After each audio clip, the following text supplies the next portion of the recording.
me share my, okay. Let me share my screen first.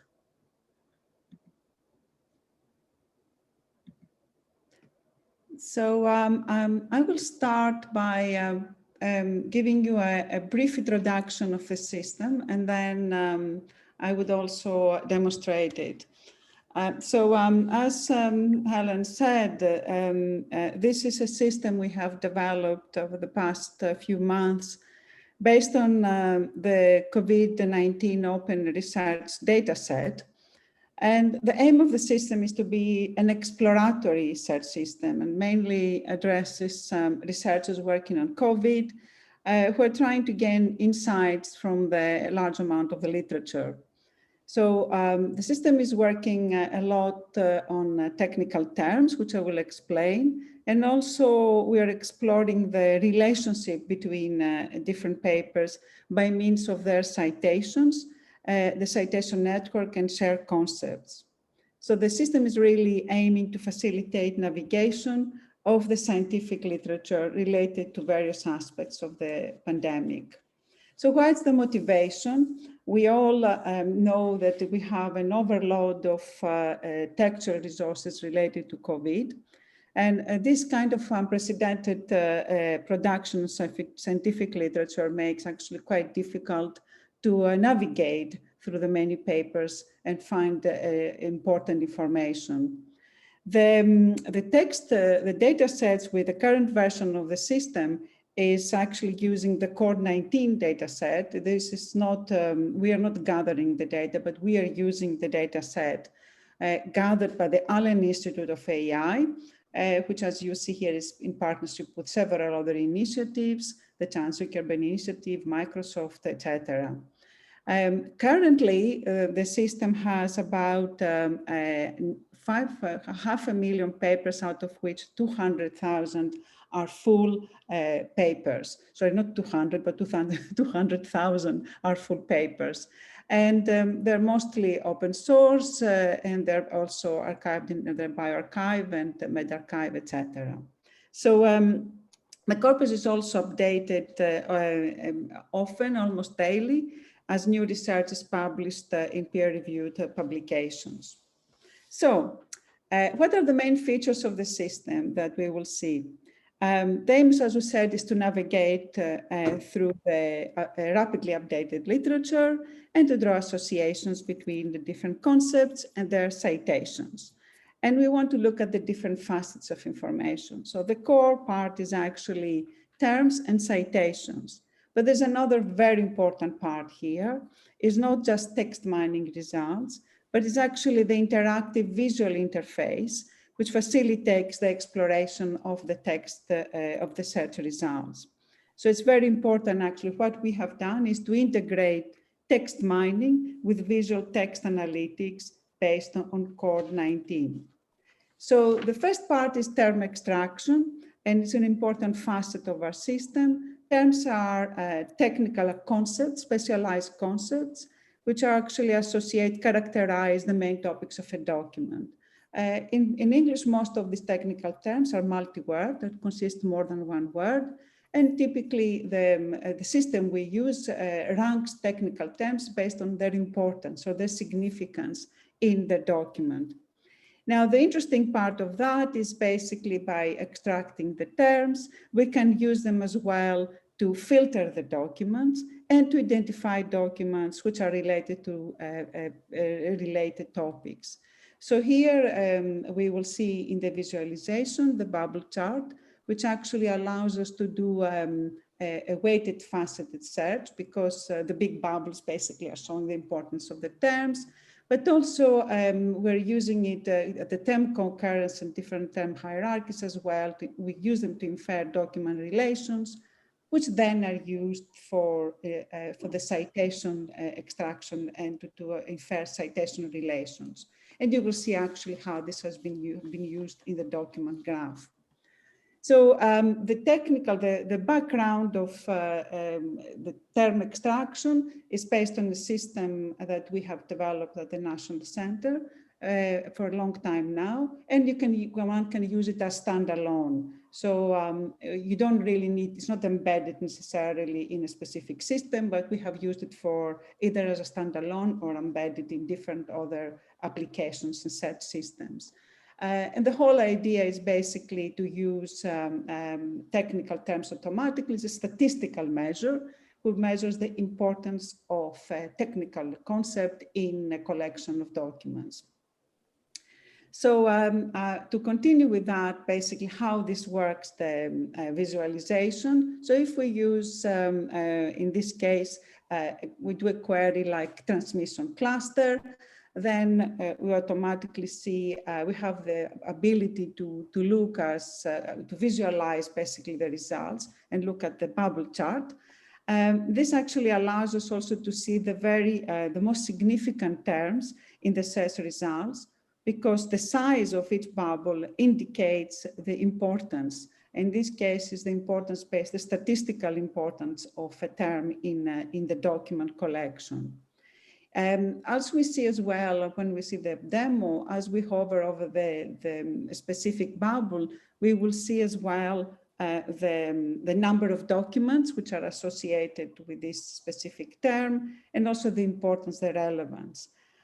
So if I click, for instance, if you see here, if I click through severe acute respiratory syndrome, automatically my query becomes end operation, and from the 1,000 documents, I have 155 articles which are related with the transmission cluster and severe acute respiratory syndrome.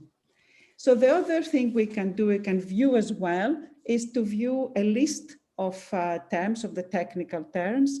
As is a drop-down list with the terms extracted by the Termine tool. And then here we see the relevance, the importance, their C value, which is the level of importance of technical terms. But also one can look through the frequency of how many papers are referring to the specific technical term. So we have this option for people to look either on descending order of the importance of the technical term, or basically, which is the default, or the frequency of papers. So also, if we use the more, we can then we can see the top terms, but we can click more and go a bit further down at the bottom of the list to see terms which have a lower frequency. And again, this is up to the users to interact with the system. So another type of query we can do that here is to use the OR operator. And in this case, I put transmission cluster, but also public transfer. And here, transport, and here we see we have 7,000 articles. And in the snippets that I clicked as well, you have public transfer or transmission cluster. Or I can, for instance, use the AND operator, and which is with a plus symbol. And then I say, well, I would like to have both transmission cluster and public transport, which is actually lowers the amount of documents which are extracted. And as you can see, every time I change my query, the bubble chart changes as well, giving me the relevant bubbles for this specific query. And again, I can use through those bubbles to do more querying. So the next and an important part of our work of visualization was the network and the citation analysis. So if we click on the network icon, which is on the top here of the document list, then we have a clustered document graph visualization. So those document graphs have been used a lot in the field to basically depict a richer information compared to if we have basically document retrieval lists. And this is actually quite important because they can include and consolidate information beyond the query relevance. So we can have bibliometric details or recency information. How recent is the paper? Or how close are the documents with each other?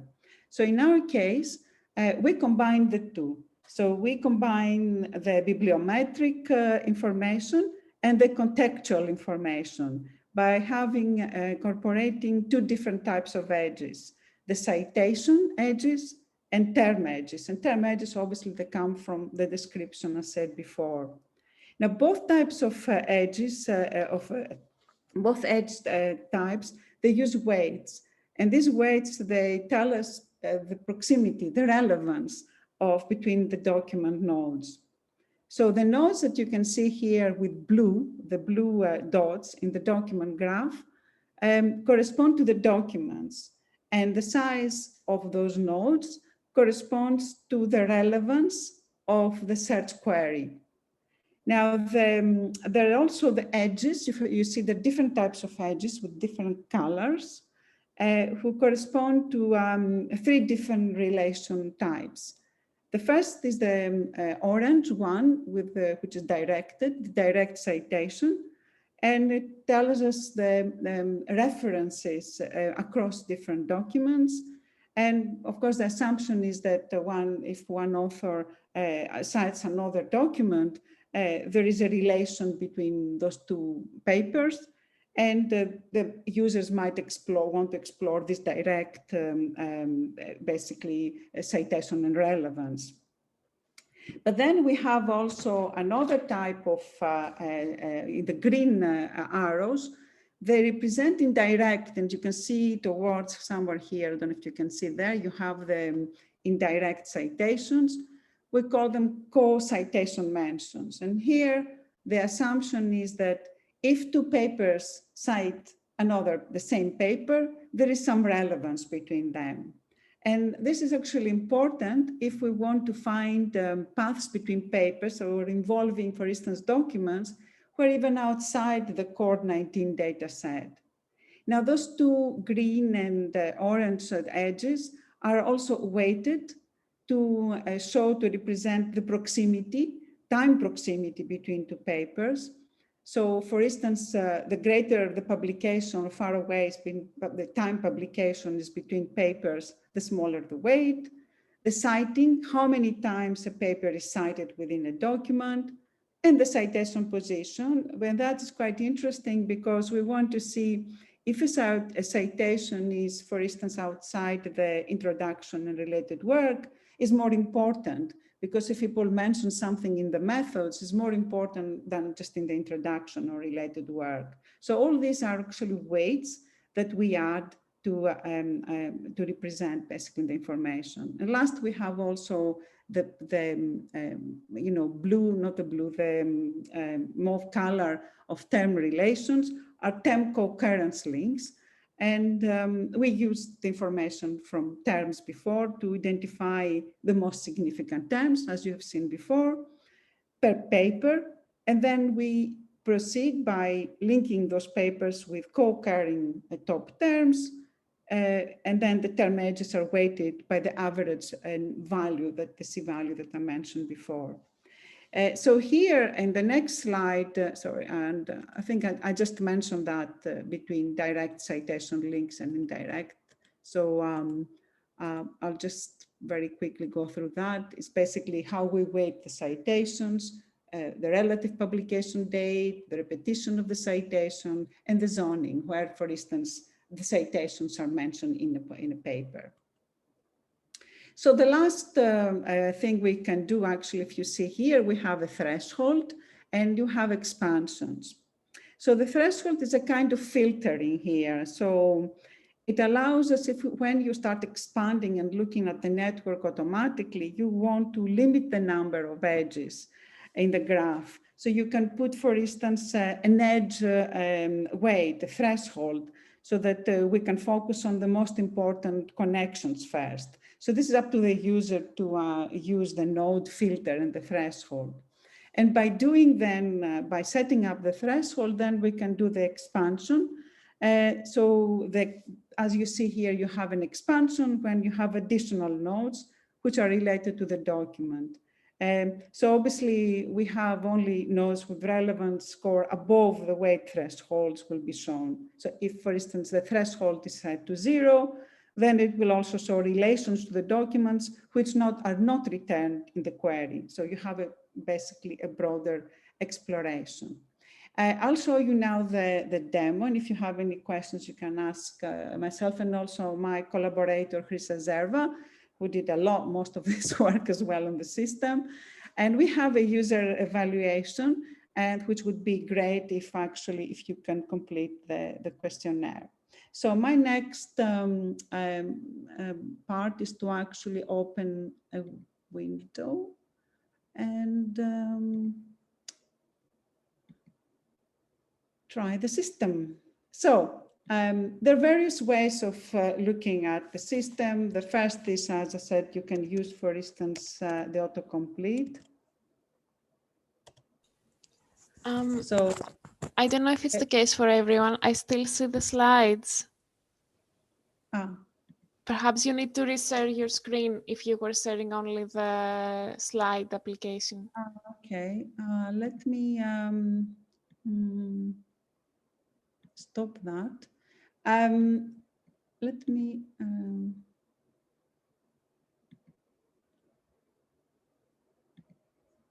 thank you for that. Can you see the demo right now? Yes, great. Yes, can. Okay, so I will start again. So I will start the first different types of queries. The first is, autocomplete. You start with something and then the system suggests, say, for instance, cluster. By doing the query now, I have 1,600 articles related with the transmission cluster. And if I click on the snippets here, I will see that the documents actually are talking about that kind of query.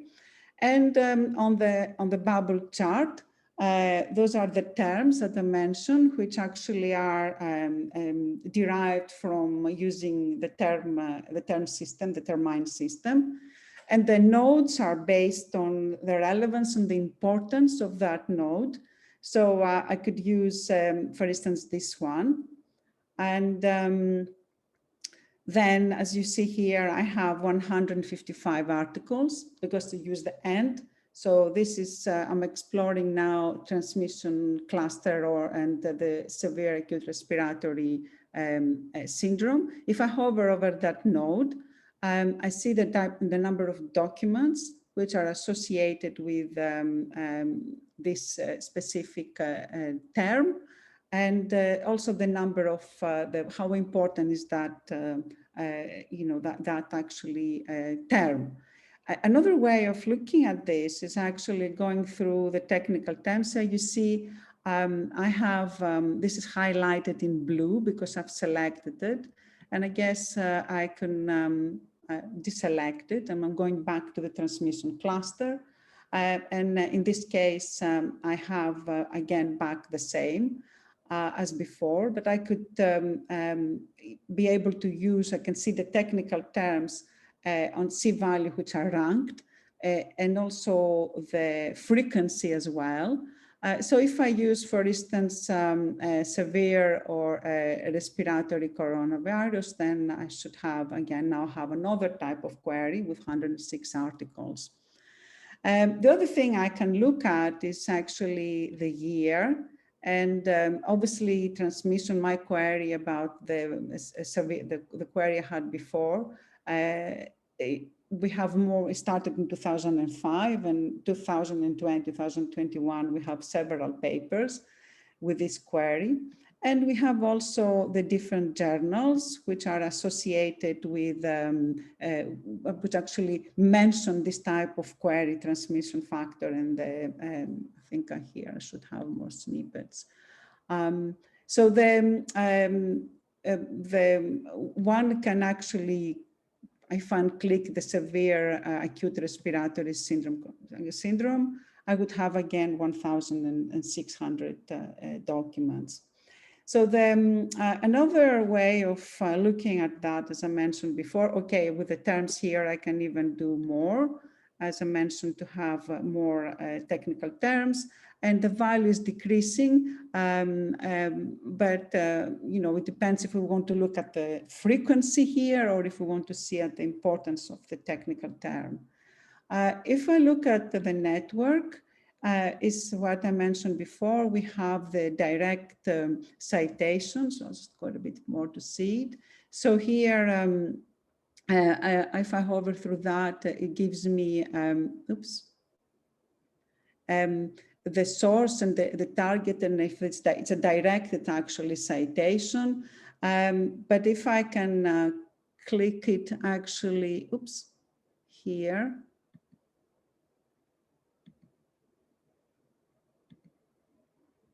I have the choice to view the paper or to expand the, basically to do the expansion option where I have more nodes. And you can see here, there are more nodes from the expansion. So this actually now orange dots are not blue because they're different types of papers. And again, we have the term relations I explained before. The green are the indirect. And if we go down here, my threshold now here was basically close to 0, but I could just put it like that. So I have a different type of threshold, and I can make it even more constraining, so I can see really the ones that are more relevant and more important. So this actually gives me a kind of an exploration between the direct citations that I mentioned before. So that's why I explained the different types, the different arrows. The orange ones basically that tell me the references between the documents. So we assume that people are citing each other. The green ones are the indirect association. So the two papers basically citing the same paper, and the term relations with several are based on the co-occurrence of terms. This is the main, one can do, of course, other types of queries. I can do here and public transport. So obviously now I would have more documents. Yeah, I have about 7,000 documents because I did the OR operator. And I can, again, you have a different type of network. And again, as you see here, I can, there are different types of nodes and visualizations. And again, I could explore and link here to have them expand and have more nodes, which they should appear here. And it's quite a lot now because obviously we have several documents. And just to see how it works, because we have several new nodes with the expansion here, if we click, we should be able to be a bit more, have a better visualization and a better view.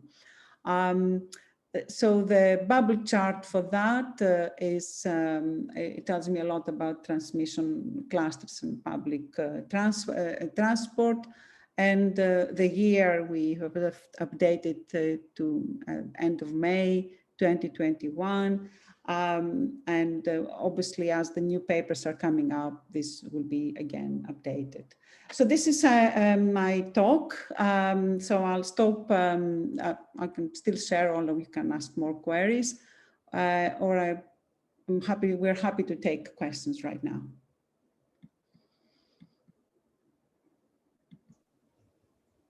Thanks very much, Sophia. So if anybody has any questions, if you raise your blue hand and then just unmute yourself, we can go from there. And I can actually show you, I think I gave you the URL, so you can see perhaps the, okay, I'll give you again the last, so I'll share again my screen because I would like you to see this.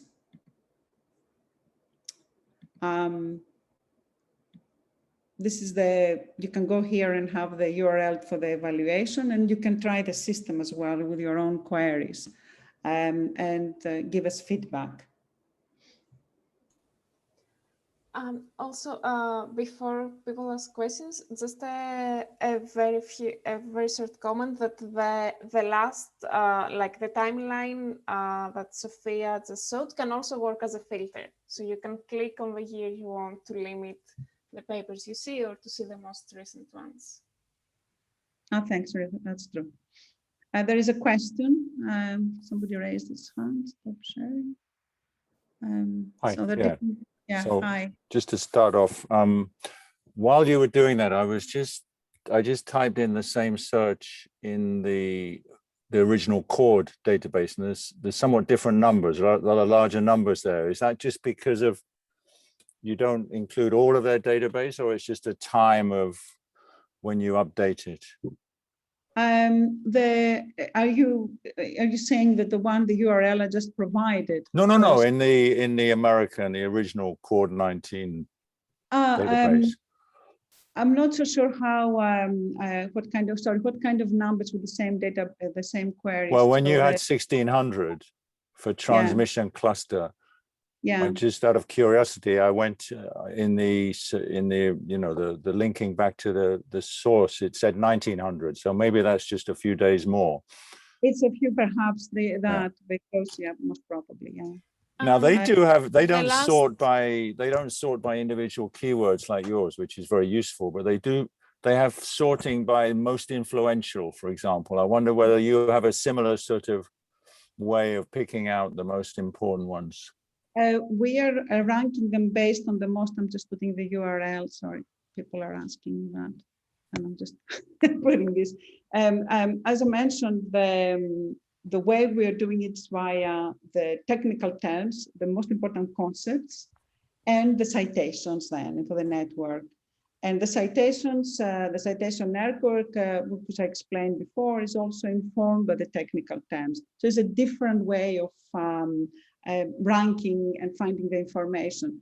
One can do it with different ways as well, like using semantic types like entities, which takes a bit more time because you have to, in advance, you will know how many entities like genes or diseases one would like to put. So we decided to use something which is quite easy to update because technical terms, they all characterize the documents, and the same with citations.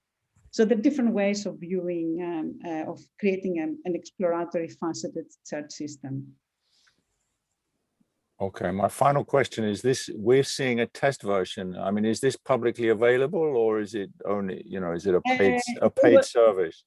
No, it's actually, it definitely will make it, it's open. That's why I've, I gave you the URL. We're about to publish the paper, so which we hope, that's why I'm very much counting on evaluation, on the user evaluation as well. Because that would give us insights about, how do you find the usability of the system, it's definitely, open to everyone to use it. Okay, thank you. Can I just quickly also continue, just make a quick comment that if you go to the network, the nodes, so the papers that seem to be more connected with others, are also supposed to be, for the specific query, more central or influential. The ones that have more orange or green nodes, so the ones that correspond to citations, would also be considered hubs. So what we call like papers that are frequently cited. And that would be a proxy to, I guess, seeing which paper is influential. But out of curiosity, would you also be interested in these kind of being translated to a different type of weighting? So instead of weighting nodes as relevant or not to a specific query, weighting them also by their perceived importance in the data set? I don't think so. I think one has to check everything. I was curious, though, listening to the part about citation. Some people have a tendency to self-citate, to inflate their own citation index. And I wonder whether you kind of can adjust for that tendency differing between different authors. So self-citations are not counted separately, like differently in this case. So that would be, I know it's kind of agnostic, but unless it's, we actually had cases where for some reason, I don't know if it's the dataset processing, there was a reference to an earlier version of the same paper. These are removed, but self-citations as in referring to an older version, to an older paper of the same author are not discounted, but that's an interesting Well, that's one thought. idea. The other, so you do have a way of getting rid of the medRxiv preprint when the peer-reviewed version comes out, yes? Yes, we're removing this as like Okay, good. duplicates of older versions.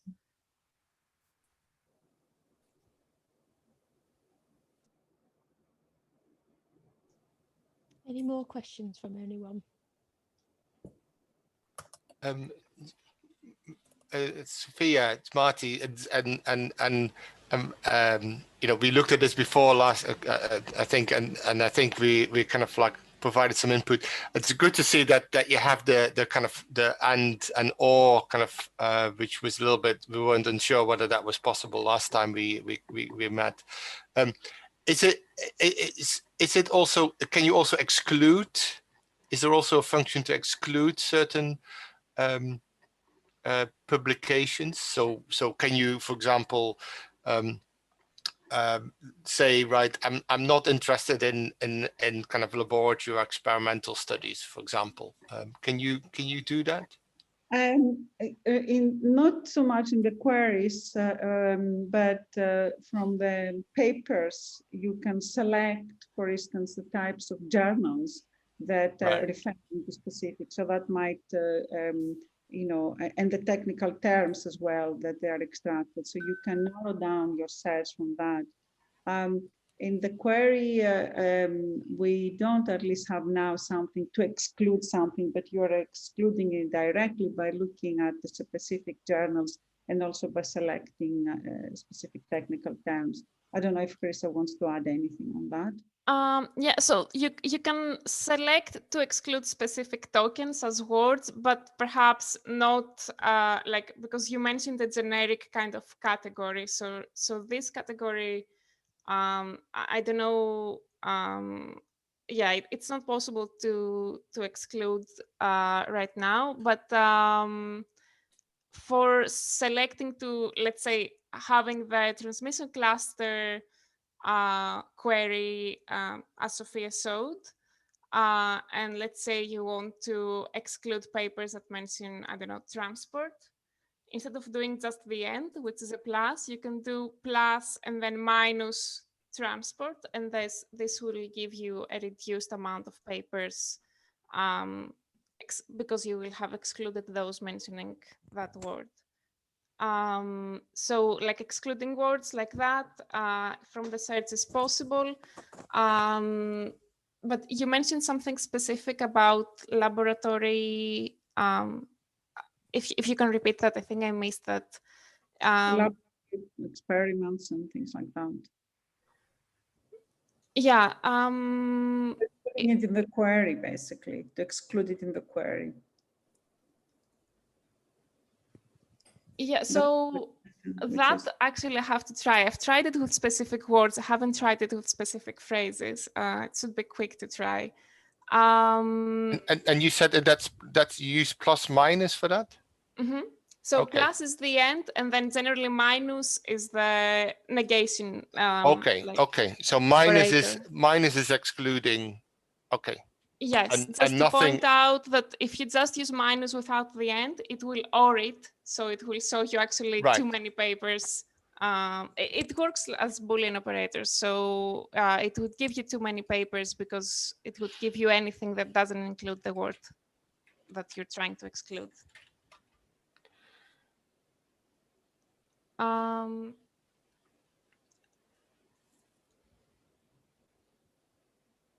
Okay, so minus, and so you type in. Maybe Krista, do you want to share your screen and do the query? Yes. Yeah, that might be better than describing it. Yeah. An excellent idea. Just a second.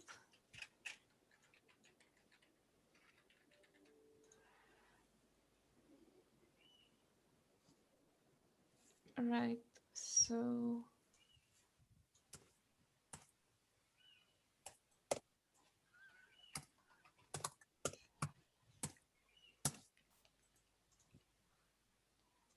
And a related question is, are these words being searched in everywhere, or just in the keywords, or just in the full text? Oh, they're searched in the full text if the full text is available. Otherwise, in the abstract that we have. But you're also able to see that. So I have already done it here. So transmission cluster, let's do it from the beginning. I don't know if you can see my screen. Yeah. Yes. So if I was to put transmission cluster, I would get the original 1600 articles Sophia showed. If I do plus minus transport, then I get a reduced number of articles, like 1300. And then if you check the snippets, you're actually able to see snippets from the text where we get transmission cluster. So this is from the kind of full text, and you see the top 5 snippets typically where the term is mentioned. So it does search the full text if it's available.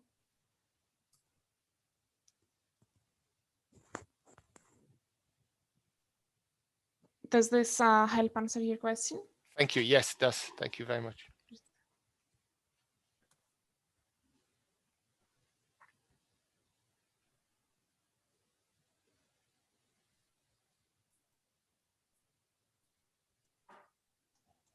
Anything further from anyone?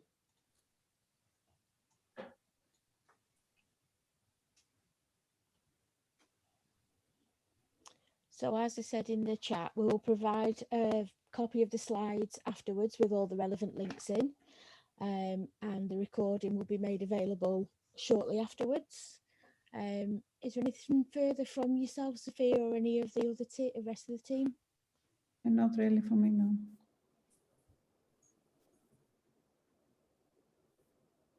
If anybody has any further questions, The only thing is it would be nice to have your evaluation. It would be very useful for us.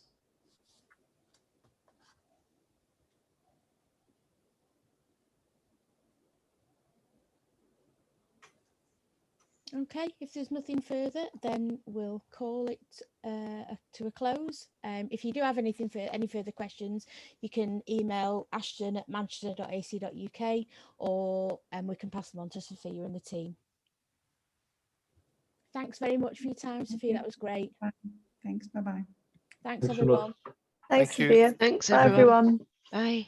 Thanks, everyone. That was great. Thank you.